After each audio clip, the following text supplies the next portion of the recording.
You're going to do most of the talking. You're going to do most of the talking.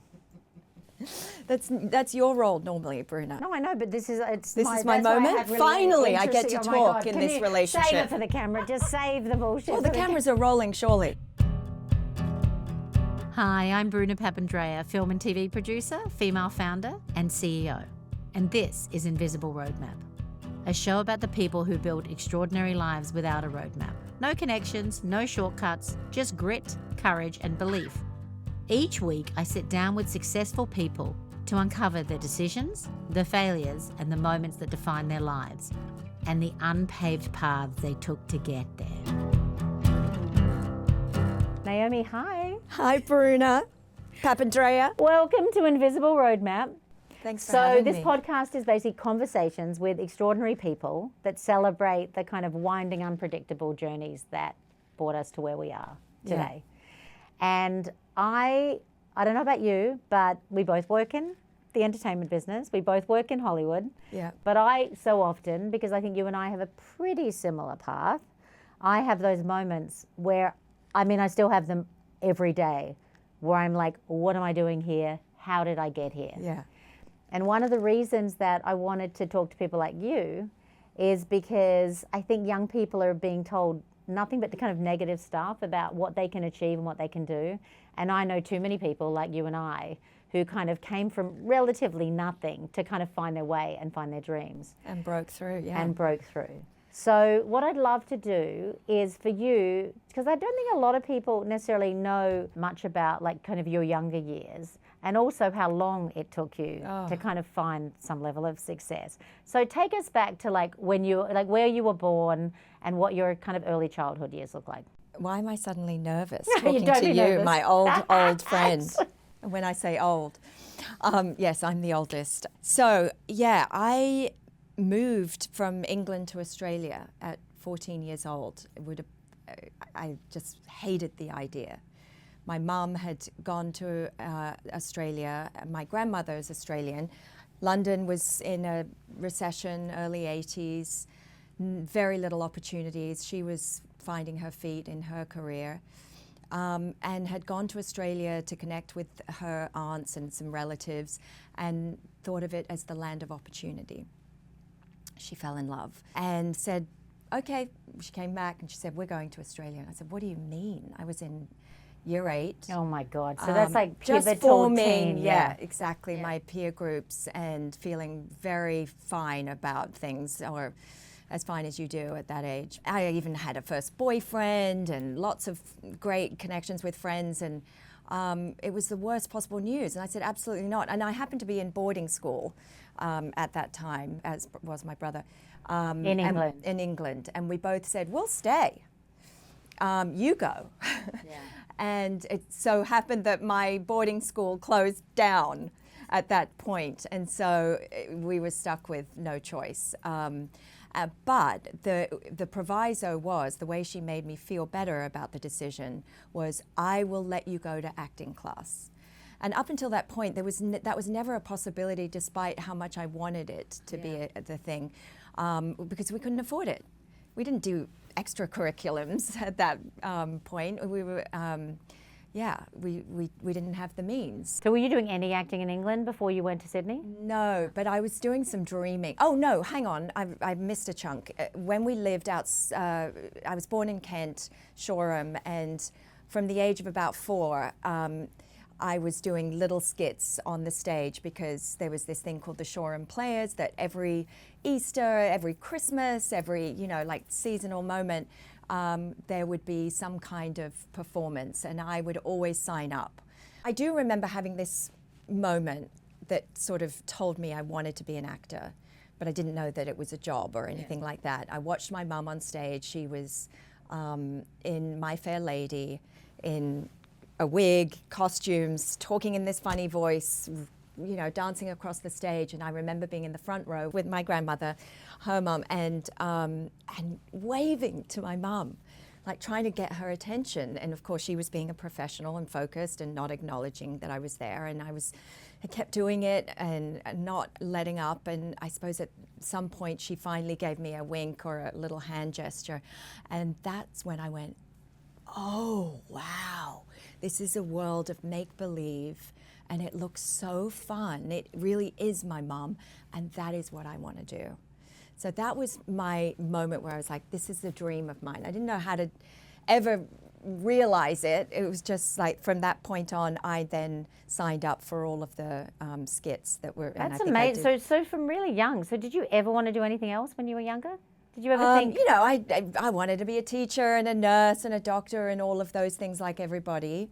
But that was the one that really sort of transported me into a world of dreaming, of like lusting for something. But again, I didn't know that it was a job. Yeah. And it wasn't until I think it started to form itself. Like my grandmother and my mum would always say, get up and sing a song, or get up and do the bit that you did on stage, you know, in Mary Poppins, or Salagadoola, Menchikaboola, Bibbity Bobbity Boo, you know. But I would get teased in my own house, in my own family, that I could not sing for shit. Well, that's the problem with coming from a really artistic family. You come from a really artistic family. Yes, there was a high standard. Yeah, the bar is set very high. You know, I was up there on the stage going, feed the birds, tuppence a bag. You know, and everyone would make fun of me. And, you know, but that is sort of defining as well. Like, you got to do better. You got to like get your ass in gear and figure out how to do it, you know. So then I do remember much later seeing the movie, the Alan Parker movie, Fame. Oh my God, one of my favorites. Like, that's a defining movie from my youth. For our generation, yeah. And it was, you know, I want to go to math class and dance on tabletops and jump into the arms of some gorgeous guy with leg warmers on. Thank you very much. With leg warmers. Yeah. So that was a world in which I dreamed of, you know, to come to New York and to study. And I didn't know where it would take me. But it was just too far-fetched of a dream for a girl that, you know, couldn't afford a drama class. Yeah. So when Mum said, we're moving to Australia and I'll make sure that you get your acting classes on the weekends, I was like, okay. So we went to Australia and she followed through. And it was one of those very rudimentary classes where you act your favorite season and your favorite animal, and you know, but one thing led to another. I got myself to more serious drama classes. And the dream just continued to get bigger and bigger. So you arrive in Sydney, you go to Mossman High. You're a teenager. Yeah. You're like, what are you, like ninth grade, 8th grade? No, I had to repeat a bit of 8th grade because the seasons are different, right? Yeah. So, and my brother was in 10th. So you arrive, you start doing acting classes. At what point do you get your first acting job? How old are you? Well, I started doing commercials. Yeah. You know, I remember humiliating I've seen some. commercials. No, I've seen some. Tampax. They get pulled out on every Tonight Show. Yeah, exactly. Yeah. Actually, the Tampax ones came later, and they paid some decent money. I bought my first car from, you know, that Tom Cruise commercial, probably. That's right. No, that wasn't Tampax, though. That was the roast beef. Yeah. Or lamb, I don't know. Memory's faltering me these days. But yeah, I did, you know, jeans, commercial, cereal, toothpaste, you name it. Like, and so, as you know, the industry back then was very small, still pretty small, but it was very small, and there were just a few casting directors. So I was on their radar. And my mum was working as a costume designer on some TV shows. I was assisting her often, you know, like on school breaks and things, meeting people in the industry, watching things, getting more and more curious about the whole world. And then, the modeling or acting in commercials only went so far. I think I went to Japan in my early teens. It's late teens, sorry.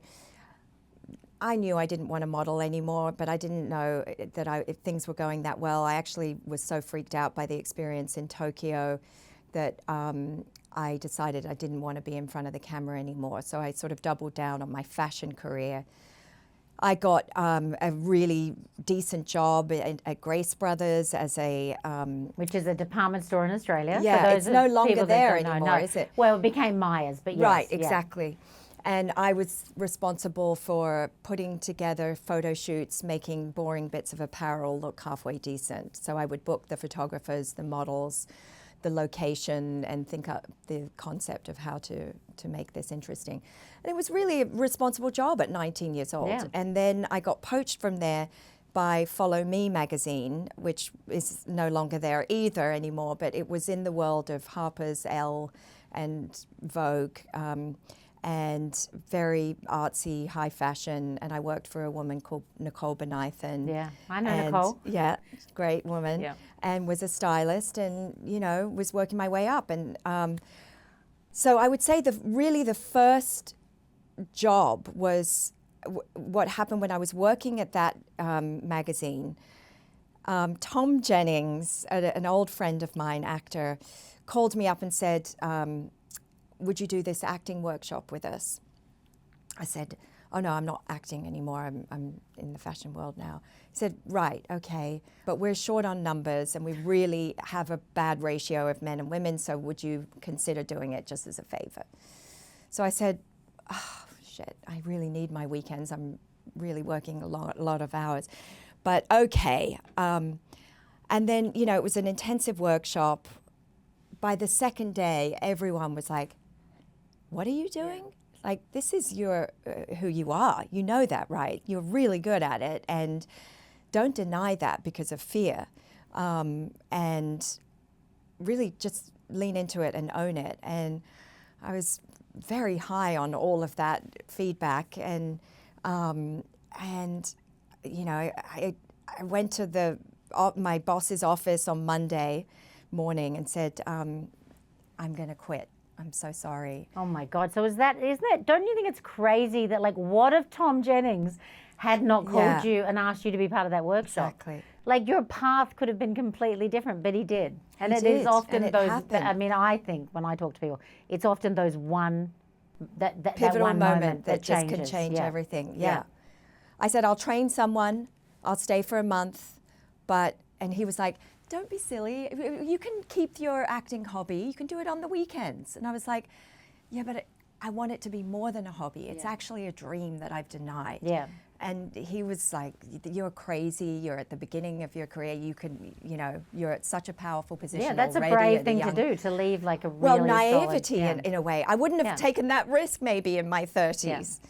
2 weeks later, I got called in. Oh, that's right. I went to the premiere of Dead Calm with some friends, said hi to Nick, who I knew, and John Digan happened to be there. I met him, and he said, why don't you come in for a casting for Flirting, this movie I'm doing where we need lots of young kids. So I was like, okay, told my modeling agent at the time, and who I hadn't been in touch with for ages, and got an appointment, and I went in and read for it and got the part. Little part, but again, got a bit more connected to the world, and that led to getting cast in Brides of Christ. That's obviously a pretty iconic Australian film, Flirting. Yeah. And then as is Brides of Christ TV show. Yeah. So what happens after that? Do you start to work consistently, or does it become just kind of a series of auditions after that? And you're like very much I was a working actor. known in Australia as an actor. So it certainly was the leg up I needed. I was on the radar, I suppose, for people calling me up. But I think I then very quickly got asked to do Country Practice. Yeah. Which is a kind of iconic Australian soap. I mean, for people who like don't know. the top of good soap, yeah. Everyone was like, oh, that's great.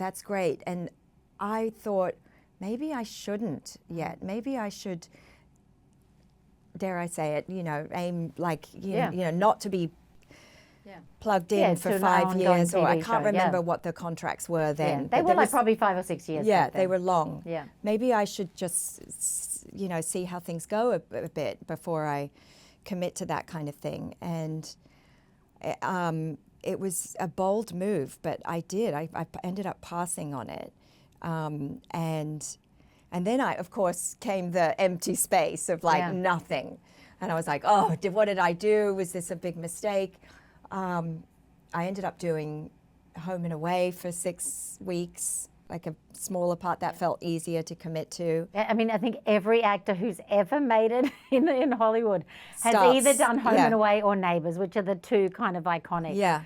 ongoing, long-running soaps. I mean, Margot And I Robbie. learned a you lot, name it. yeah. Everyone's done it. Yeah, no shame at all. No. You gotta work and grow. Lots of auditioning, and I do remember thinking this is really hard, and I would like to. I did have a dream of going to America and trying things out. A handful of people had gone, and obviously our friend Nick. Yeah. And so that was aspirational. That made me think maybe there's a possibility that a girl from northern suburbs could make it too. And also I felt there was a thing in Australia that was like, some of my peers were like, oh, you're dressing up for an audition? Yeah. Whoa, you're really taking this seriously. I didn't love that. Yeah. Because I thought, well, yeah, I should work hard. Why should I feel ashamed of that? I think that's the big difference when you come to America is like you literally feel like anything is possible. Yeah. And that they want you to succeed. Yeah. And it's just a slightly different, It's the culturally tall it's very poppy, different, yeah. in Australia. But America is like, I mean, I felt that from when I first came to New York. I think it's changed though, hasn't it, in Australia? Yeah, I think it's changed a little bit, yeah. Yeah, although I still think, I think it's different culturally. I think America is I think the UK is a bit like that too. I mean, even when I came to America, I remember thinking anything is possible and people kind of want you, it is like their great American dream. Right. It's very much a thing. So I came to America with really nothing under my belt except for those two things, which made for a decent show reel, but they were not like launching pads like some people, like Nick had for Dead Calm, or, like there were films that really define got people, yeah. And suddenly you're in a really big pond. Yeah, huge. Yeah. And that was a grind. So how old are you at this point when you come to LA? So probably 24 or 23, somewhere between early 20s. Because I remember the first thing I got was 25, and that was Tank Girl, the first big thing, and that was after a long slog.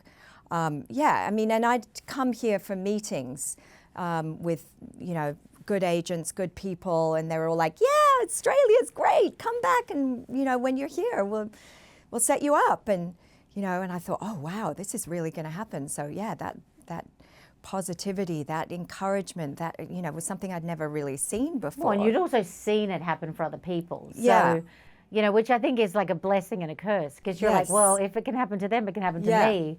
But I mean, I remember saying to friends when they were younger, like, unless being an actor is literally, you're gonna die if you're not an actor. Yeah. It's such a hard path. I remember even understanding that when I was really young, that it is, for all the people that make it, it's a really hard slog. But if you have that passion, and you clearly did from when you were teeny tiny, then that's what you have to do. You have to, say no to everything else and just pursue it with all your heart, which obviously you did. Yeah. So, but talk about those years in LA where you're just like auditioning and getting some opportunities. Very, like, I hear about people going through it now, and I don't know what's worse, but it's different. We had to drive across town. Yeah. We didn't have digital maps. We didn't get to tape our auditions at home. We didn't even have fax machines. That was something you had to save up for. Yeah. And some people weren't going to fax you the material. So you had to drive all the way across town, and you didn't really know where you were going. So you were like opening up your GPS, your Gregory's, I think it was called, or what A to Z, whatever it is. An actual book of maps. Yeah, and the fucking page was missing, or something. Oh and, my God. 5-lane highways for the first time in your life. It was overwhelming. Driving on the other side of the road. Yeah, by driving the way. on the other side of the road. Yeah. Changing in your car. I mean, I made a film about it. Ellie Parker. With a friend. He made the film. I was in it. And then, lining up for 2 hours with other people. Some famous people. But like dozens of people, dozens of other girls in the room. Dozens of people practicing their lines, and you going, oh, look how I'm dressed. I'm never going to get this. Or she looks so much better, and she knows her lines. It was years of. I mean, I've spoken about this ad nauseum. 10 years of under the radar, barely being able to get people to look me in the eye, much less shake my hand, and feel like I could. Sell myself. And how are you surviving? How are you literally living? Like how are you paying your rent? Savings. Yeah. Savings, in fact, at the point, I was, the point that I finally had that massive change, which we'll get to, I was on the edge of getting evicted. I was like 2 months late on rent. It was a very demeaning time. And honestly, Bruna, I would have packed it in many times, but I didn't know what else to do. Yeah. I wasn't trained in anything else. I felt like it was too late to start learning new things. Yeah. And I thought about being a yoga teacher because I was doing a lot of yoga and I did love that. I guess the thing that got me through in the end was determination, the love for actually doing it, and resilience. Yeah. That's the word I talk about a lot is resilience. Like someone said, what's your word? And I was like, resilience and relentless. Yeah. Like, you kind of have to be relentless. So you're in LA, you're auditioning. I'd done a few things, but, they weren't promising me a career in any way. I got familiar with certain casting directors. Joanna Ray was one of them, English lady who'd called me back a number of times. And I said that I was going to take my mum to the theatre. She'd flown in from England. I saved up, bought the theatre tickets for us all, and flown myself in. And I literally had just landed, and I was told that I had a audition or a meeting with David Lynch. And I said, what? I just got to New York. I can't do it. And I'd done things like moved heaven and earth to meet with fancy directors before, and it had not gone well. And I was like, I just don't think this, as if I'm going to get cast in that. Come on.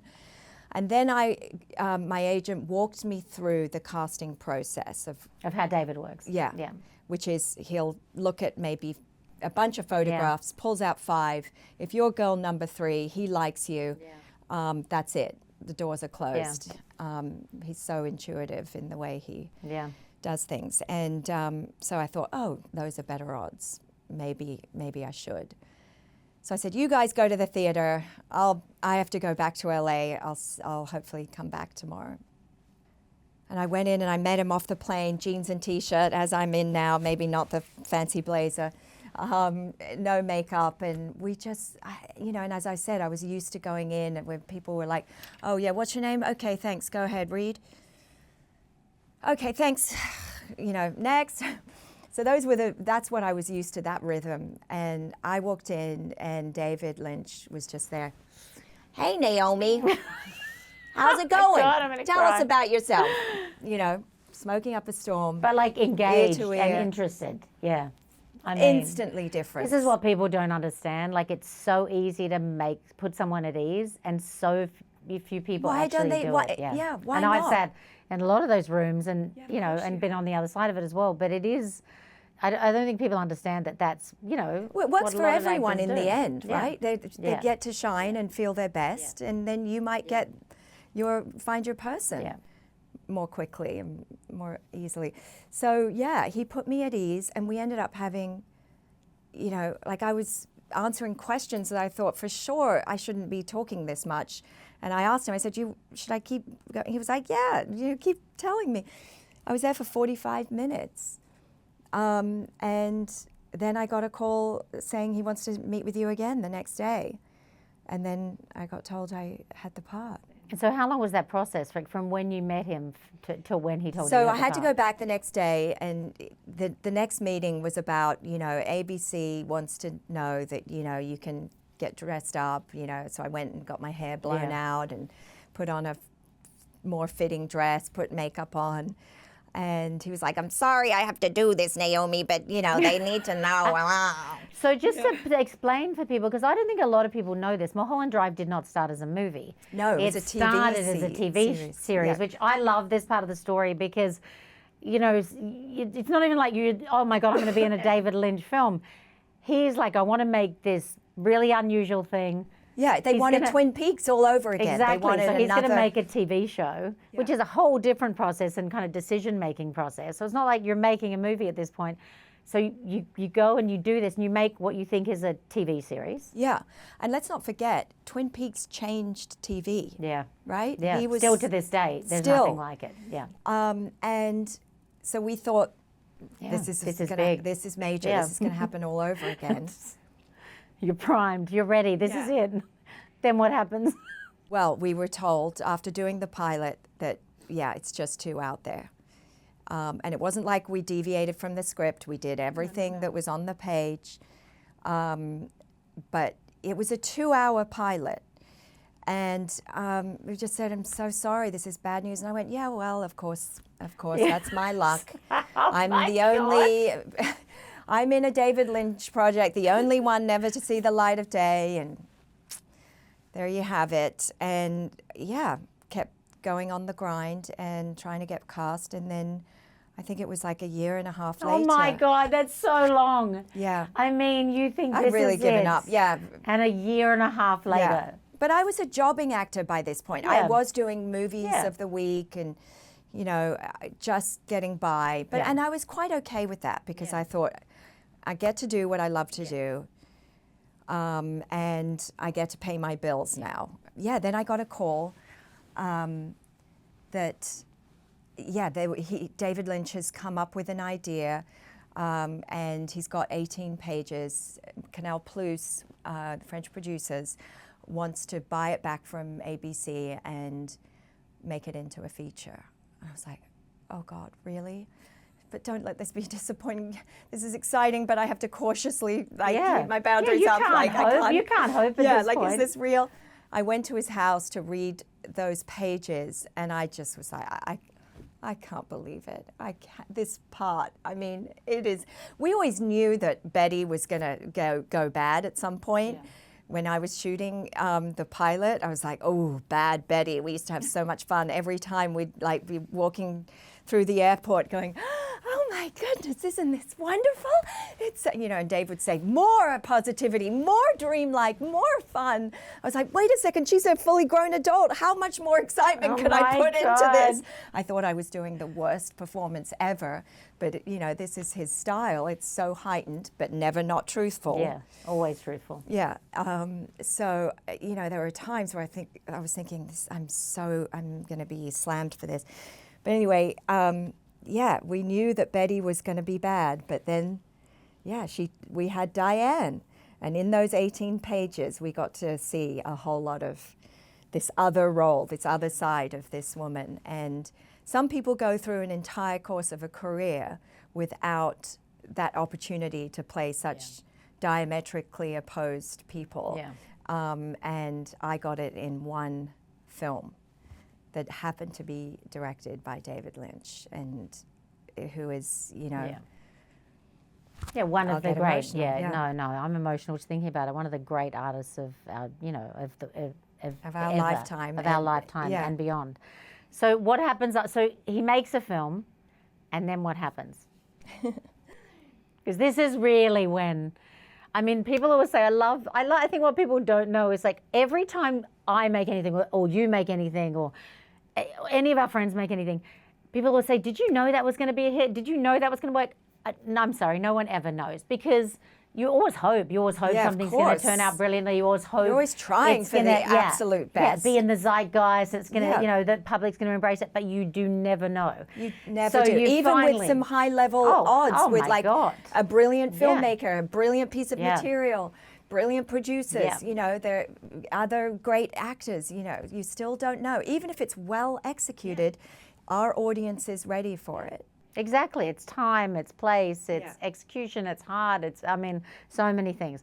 So the movie launches where? At Cannes. At the Cannes Film Festival. In competition. And was that like a completely, like, was that one of those pinch me moments? Surreal. Yeah. Surreal. Yeah. Totally, you know, I could barely get an outfit together, you know, I had to probably, they did pay for a hotel room that was very, you know, but I was, you know, not like working with stylists and makeup artists and, you know, How far any of you've that. come. But you do have a natural, I mean, this goes back, but this goes back to your original thing, and you do know how to put it, like you do actually understand how to style yourself, how to make something look beautiful, because you did do that when you were younger, right? That is it's part of who your mum is, it's part of who you are. Your brother's obviously a photographer. Like you do, you know, you have a natural instinct for that stuff. I managed to get by, definitely. But I remember it vividly, Bruna. I was in the car with Justin Theroux, and there's that moment that you, if anyone's ever walked up the steps, which you have. Well, with you. Sorry, not to interject, but I was lucky enough to walk up the Cannes steps with you once. My only memory is the photographers yelling at me going, "Get out of the way! Get out of the way! Who are you? Who are you?" It was so funny. Okay, but that's me. So you're walking up the Palais steps, the steps of the Palais. It is the most extraordinary environment you could ever launch a film. Yeah. I remember the films I've seen there. It is like the most iconic place ever to launch a film. So like you're there with David Lynch and Justin. Yeah, Justin, just before we get out of the car, and they play music loudly and they announce your names. And it just so happened that the song that came on was Cat Stevens' Morning Has Broken. My favorite. And it was played at my father's funeral, which I didn't get to go to. It was like, you know, something was happening, something very big. He was there. Something deeply was, spiritual my was hand happening. was being held. And I said to Justin, oh my God, this is the song. And he was like, okay. You know, my mascara, you know, we got it together. And off we walked. And we went up and we did our photos and, you know, held arms, linked arms and everything, and got to the top. All very out-of-body experience. And then watched the film. And I think I was only with my English agent, Pippa Markham. The movie ends, the credits go up, and there's that moment where the cameras go on, the lights go up, and my British agent, who's just behind me, was like, whoa, like that. And I was like, oh, you know, you're just sort of looking around wondering if people... It's a surreal experience. Yeah, and still I'm wondering if this is like a bad performance or a good performance because it's so heightened at times. And then the clapping just went on and on and on. And it was a big moment. And then we went and celebrated. It was the next morning, and I had to race out of town because I was in the middle of a movie of the week that was shooting in Brisbane. Yeah, a very average movie of the week. So I didn't get to have any of the real, I mean, I think I did some press leading up to it, but I didn't get a sense of the reactions except for that moment. But the phones started blowing up. Agents that I had met with before that said thanks but no thanks. Agents, suddenly I was shooting in Brisbane in a field and like someone was running towards me with this bouquet of flowers that they could barely carry, saying, "This is for you." I'm like, what? What do you mean? So you're being courted at this point. I was being courted by every agent in town. It's what happens. This is the moment. Because of that review, I'll never forget it. My mum couldn't have written it. No one, not you, not any of my best friends. Todd McCarthy, a love letter. And that, I think, even if the agents weren't in the screening, they read that and the word just traveled. And so at that point, and I've seen this happen to a few people, obviously, so not only the agents come, but suddenly other directors are paying attention. And the kind of offers you're getting suddenly shift. So what I think also is really difficult to understand is, you know, being an actor or, you know, being anything in our business is a series of decisions, right? You have to you have to make decisions, and can be scary because, you know, again, you're being offered like probably 5, 6 things at once, and then you have to decide, okay, what's the next best move? Yeah, You've just and I made didn't this feel iconic skilled film. at this at all, particularly. Yeah. I mean, I didn't know about strategy, or I mean, I suppose in a way I did. I turned down that country practice that, you know, didn't lock me in. But, you know, who knows if that would have led to something better. I don't know. And how old are you at this point? Like at the point that you're in I'm camp, in my 31 or 32? I think you're about 30. 31. 31. Yeah. Which by, you know, by Hollywood standards, Hollywood it's late in the standards, game. It's late in the like, game. It's not happening. I don't know about ingenues anymore for you, you know. Yeah. So, yeah, I always felt like I was too old. So, which is absurd. Yeah. But, yeah, I then made the decision with the agent, and I was getting calls because, yes, every great living filmmaker was watching David Lynch's work, and this was, you know, winning awards by this point. I think the next thing I went to was Gore Verbinski, The Ring. Oh God, yes, that's right. And that was really I visited you on that nerve-wracking. set, or maybe it was The Ring too. That I visited you on that set. Well, yeah, The Ring, and I was really nervous about it. Yeah. In fact, I read the script and I was like, yeah, it's good, it's exciting. Everyone was excited about the studio. Everyone was excited about the director. I saw his film. It was great. It's a couple of films. But I was like, I've just waited and waited and, you know, finally got in with the critics and, you know, with this cool director. Do I go? Is it a good idea to jump into a horror movie? Yeah. You know, and my agents I was really like fighting with my agents about it, like saying, I'm just not sure if this is a good idea. Please don't. And they were like, we wouldn't put you into anything, you know, trust us. This is a great studio. You're in good hands. And I ended up doing it, and I was still not entirely sure. I kind of got, you know, not bullied into it, but like, trust us, you've got to trust us. Yeah, it's a hard one because he's a wonderful filmmaker, but it is like to go from such a big critical success to something that, and by the way, even back then, horror movies weren't what they are now, even the way that they're viewed. Yes. But obviously, and that was a brilliant character-driven horror movie. So I understand why they were saying that, but I also understand your hesitation. Like, you know, do I go work with another They did know more than me. Yeah. They did. Yeah. But I also was like, you know, what if this great list of directors now count me out? Because, it just so happened, and it worked in my favor for once, that, you know, this was a massive box office hit. Yeah. And so no one was going to fault me. And a critical hit too. So suddenly you're in a critical and box office hit. Yeah. And I remember being on the set of The Ring one, and Alejandro came to meet me. Yeah. Alejandro Inarritu. Yeah. The director of 21 Grams. I had seen Amores Perros. One of my favorite movies of all time. Fantastic film. So he told me he was going to be directing his first English-speaking movie. And right there, I said yes. And it's lucky. I just happened to be shooting down the well at that day. So I looked like this sort of downtrodden, you know, I wasn't like in my power suit all glossy, you know. Not that I ever was in The Ring. I was playing a journalist, so I was always like, you know, but it was perfect to play this drug addict, grieving mom, you know. And Alejandro and we just talked for about 45 minutes on my lunch break. I didn't have time to meet him many, you know, because we were working insane hours. And I said yes right away, just based on that movie, which everyone else was like, you didn't read the script? What do you mean?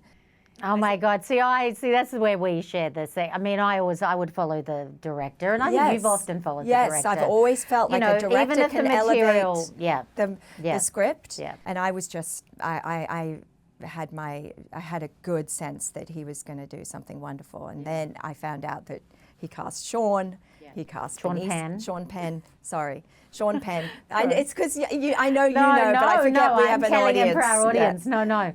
So then suddenly you're in a Benicio movie, del Toro. with Benicio del Toro and Sean Penn, and a really interesting script and an amazing filmmaker. So, and then what happens? I think I was with you when this happened. I was trying to remember today, because you and I have been friends a long time, but I was lucky enough to be at your house. I think it was this day, yes. The first day that we were in bed. That we were in bed. We were all. It's not what you think. There was someone else there, and I can't remember who it was. There were three of us, and what happens in Hollywood, obviously, is there's a big anticipation leading up to when the Oscar nominations come out. Yes. And it's at 5 a.m. LA time, yes. because it's all time to the rest of the world. Coast.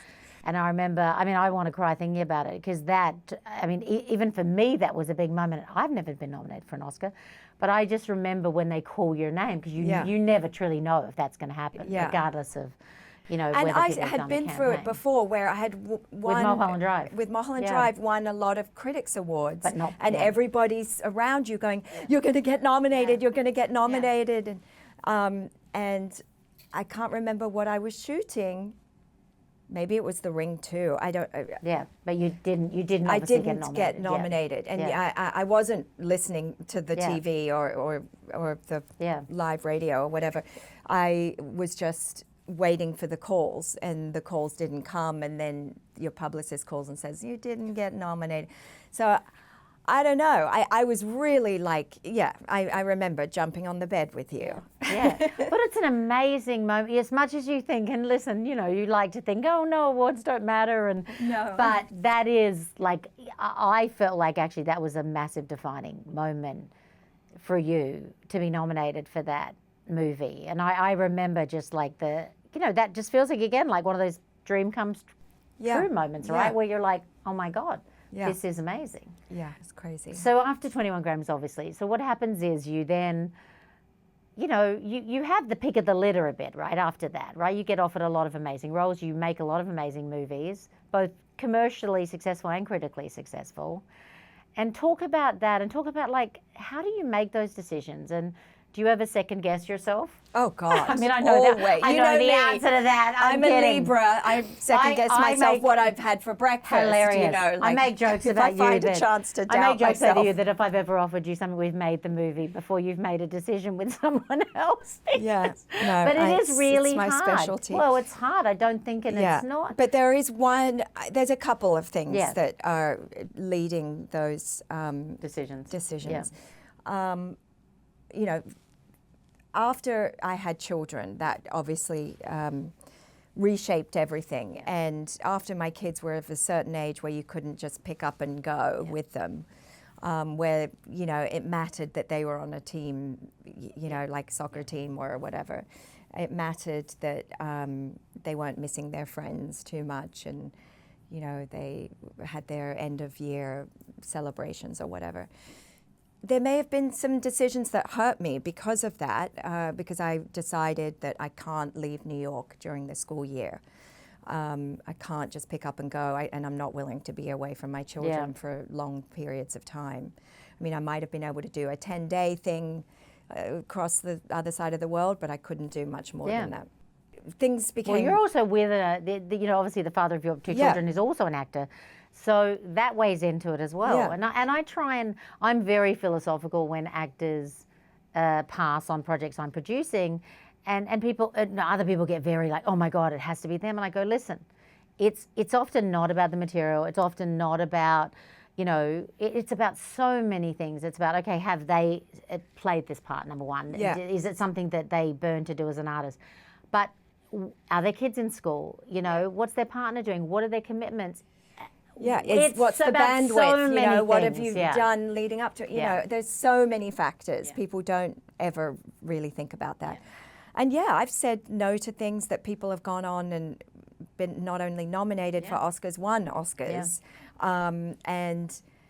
So sometimes you go, oh shit, bad call, or oh well, that's just life. Hope something else great comes along, And as a result, ebbs and flows. I've had moments where I've been in things that have, not really been seen the light of day, or things that have actually hurt me, where I've been slammed for them. Like critics have actually personally gone after me. Yeah. And my agent, why is she doing this? Really personally attacked me, which is very hard. It's very hard and unnecessary. But also I think what people fail to understand is, like, sometimes you learn as much from the things that don't work as the things that do. I think you learn more. Yeah. I think things so too. are not working. Yeah, but I think what people fail to understand is what we touched on earlier is, like, sometimes you just don't know. I think one of the things I love about the way you've chosen is you do listen to your instincts, and you often will choose because of a filmmaker or because you fell in love with a role. And even if it doesn't set the world on fire, it's nourishing you in another way, right, as an artist. So, and I think that's kind of what, that's how a big, full career is built. But talk to me about, so you by the way, you then get nominated for another Oscar for The Impossible. Yeah.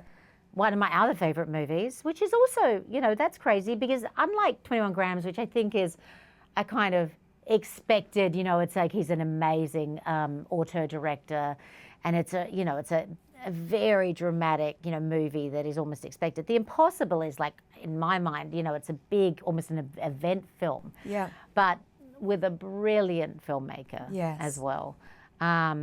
And I think one of your best performances. But can you talk to me about making that film, and, like, also just, like, the physical toll that something like that takes on you? So I'd had my second baby, who turned 2 on that film, so that we were still able to travel together and, not missing serious school. Took the show on the road. And, to speak to the physical side, I had no idea. I mean, working in water is really, really tough. I really hope not to have to do that again.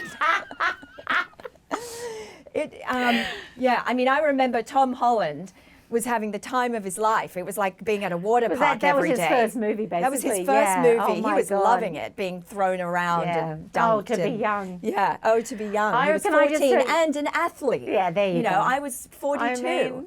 And my body was already, You were 42 at that point. Yeah. I mean, I will say, I worked for Anthony Minghella, as you know, for a long time, and it was always hard to pin him down because he liked a lot of things.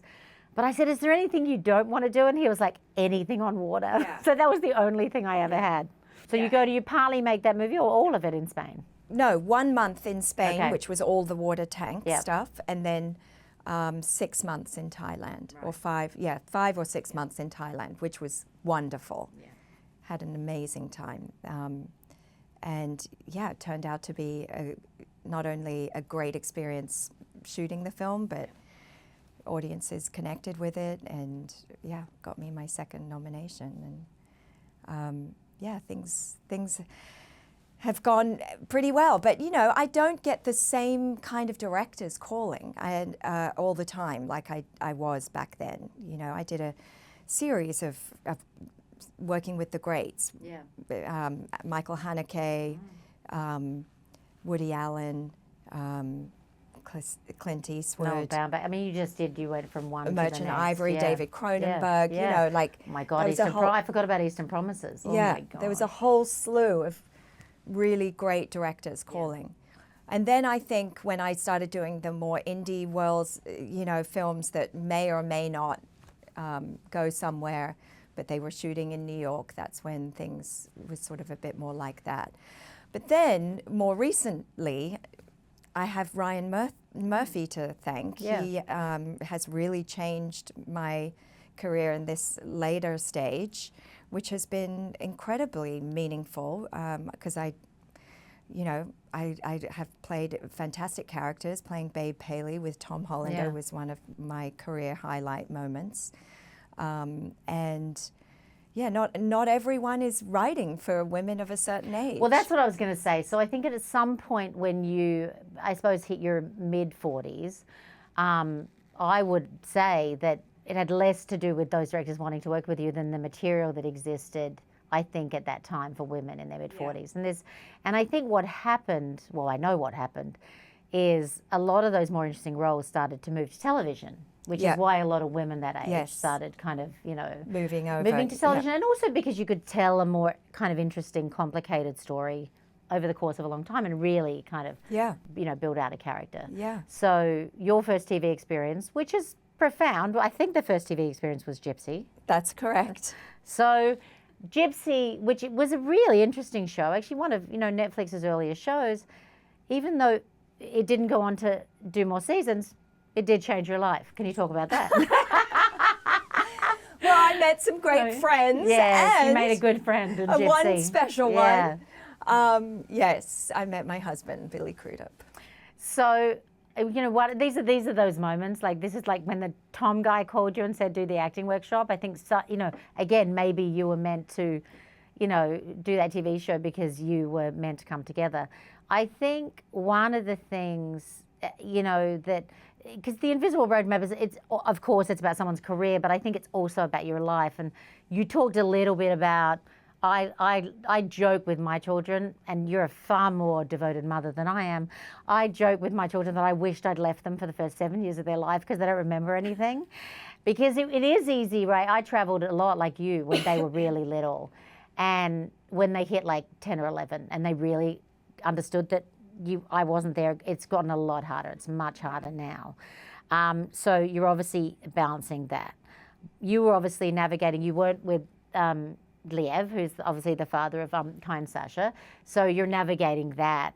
And I think for those of us that know you, we'd seen you be funny. We'd seen you be funny in like Ellie Parker, the kind of short, I think it was a short film that ended up being a feature. Yeah, that you kind Sundance. of worked with the wonderful Scott. Scott And created. So Coffey, we'd seen you, and I think part of why you did that is because, you know, you're so naturally funny, and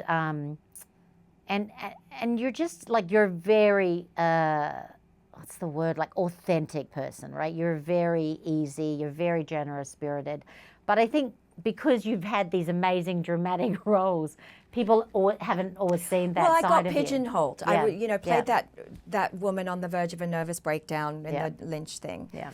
And then, you know, the horror film, she's losing her mind, no one's believing her. You know, I in 21 grams, you know, it kind of just set me in that world. And, you know, King Kong as well. And I got offered things early on there. And don't get me wrong, I love a comedy or a rom-com. But I think they're much harder to pull off. So I just wasn't sure how to know if this is a good one or a bad one. And I read a few in the early days. Didn't seem like the right thing. And then you get those, you say no a few times and people think that's the message you want out there. And then you've done the serious dramatic ones over and over again, and people just think of you as not funny.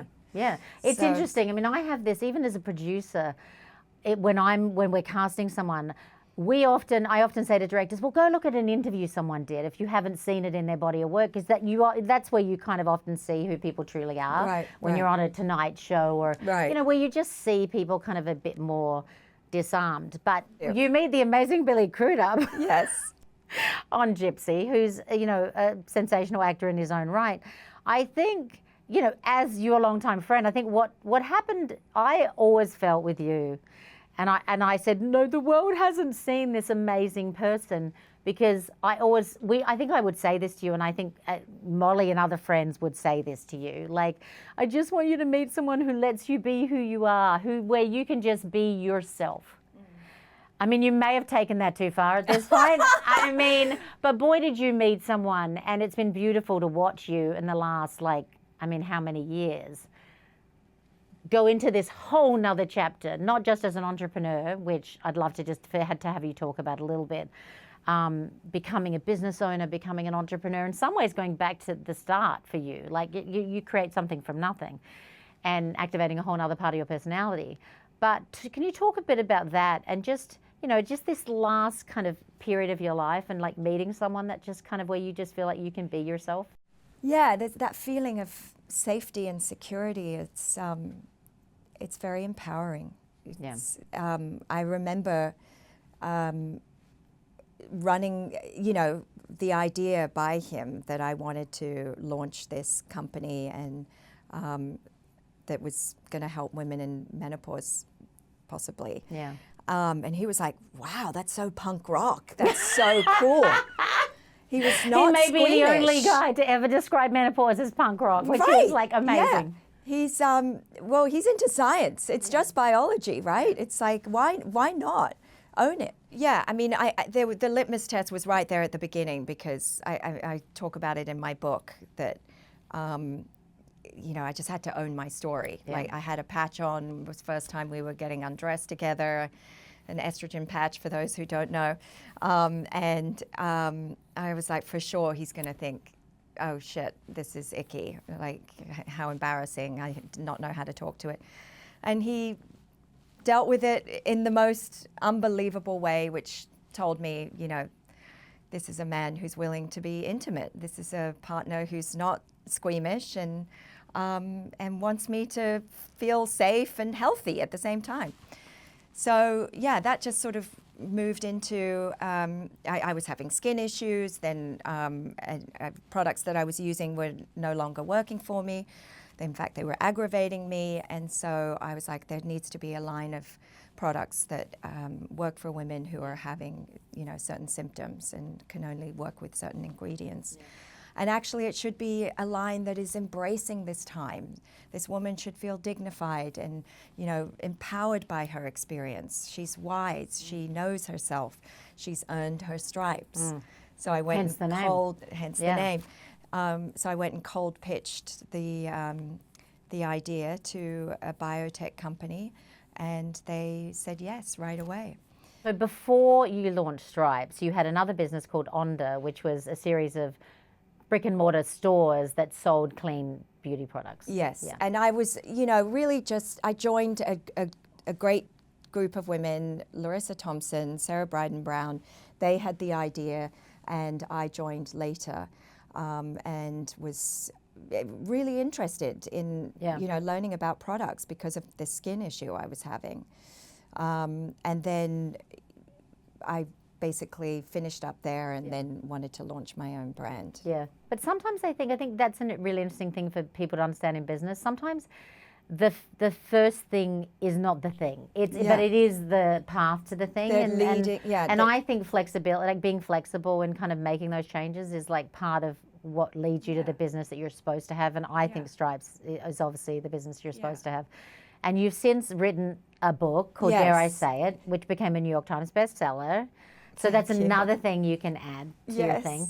And, I think one of the things that, you've come this kind of full circle, right? And I do think part of the way that you express kind of gratitude and talk about like this next stage is because in some ways you did find this crazy success later than most. And, I think like me, you're not afraid to, because you started with nothing, you're not afraid to lose it. So you take risks, I think, in your life. Absolutely. But where do you feel like you're at now? Like in closing, I feel like, because I as your friend, in some ways I feel like you're just getting started. That's how it feels. I tell you what, the first initial answer, a quick one, is I'm tired. I'm really fucking tired. Are we allowed to swear on your podcast? Yes, you are allowed to swear on the podcast, yeah. So, I'm tired too. Yeah, I definitely am curious about slowing down, But you and I, yes, we do know what it's like to have little or nothing. And so we're scared it might go away. Yeah. We still feel that need to prove ourselves. No matter how important the work has been or successful it's been. But I've done a lot. Like, I have been asked about writing a second book, and I have been asked about producing more and doing it. But I don't have the bandwidth right now. But I'll never say never. What I need to explore more is I'm curious about a smaller life, shrinking it down a bit. Yeah, or just finding balance. Less I think. pressure. Yeah. Well, I always say you can have it all. You just can't do it all at once. And exactly. you have to understand what those limits are. And I've learned what I'm good at and what I'm not good at, and what I like and what I don't like. Yeah. But I will say the book was a major milestone for me, because I did think about it in my early 40s when I was navigating menopause with no resources, very much by myself, and feeling lonely and scared. And the internet was not even that active. Yeah. So I needed education. And I remember saying to my friend, Cece, there should be a handbook about this, you know, like, why isn't there? She said, you should write it. I was like, oh, don't be ridiculous. A, I'm not a writer, and B, that's career suicide to put menopause on my, you know, identify myself as the menopause lady. That's it. I'll never work again. But so it took me, you know, more than 10 years to get around to doing it. Yeah. But do you think partly that's because you and I don't have a formal education per se? Like, we didn't go to university. Yeah. And there is this sense of like, I don't want to say imposter syndrome, but there is this sense of for like, sure. oh I my still God, have that's that. for other people. Oh, it plays a big part of my psychology, and I'm ashamed to admit. But, you know, it also motivates me. Yeah.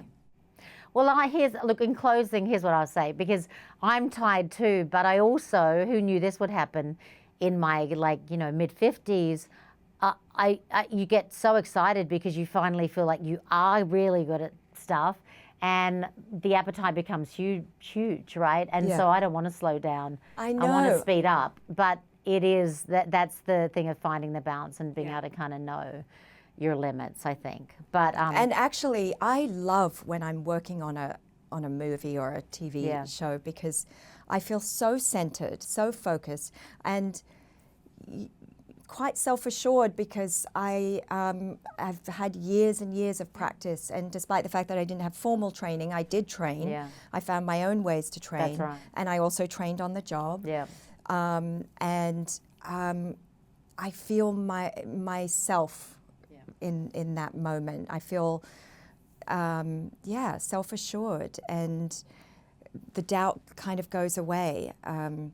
So I do say yes too often. I do need to know how to take greater breaks. So Naomi, on Invisible Roadmap, we ask people 2 questions at the end. So looking back now, what would you say to your 18-year-old self? You're enough. You trust. You're gonna make me cry. No, you trust that there's only one you, and you don't have to keep reshaping yourself to the person that you think is more than you, because they're looking for you. Also, timelines are good, but you can redefine them. Yeah. Don't be stuck. Oh, it's too late. It's never too late. I mean, I love that, because I get most inspired. I keep hearing about, like, literally these women who, like, started their careers in their mid-50s, like really found success in their mid-50s. And I'm like, that's insane, and completely reshaped themselves. I'm all for reinvention. I love that answer. Was there, a person or a moment in your life that you feel like changed your life? I mean, obviously David Lynch. Yeah. But if I could go in another direction and say myself. Yeah. Like that acting class. Yeah. I literally, with one meeting with my boss, said, I'm backing myself. Yeah.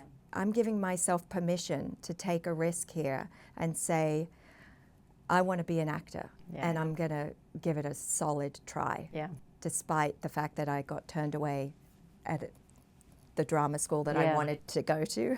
Yeah. I'm gonna invest in myself. Yeah.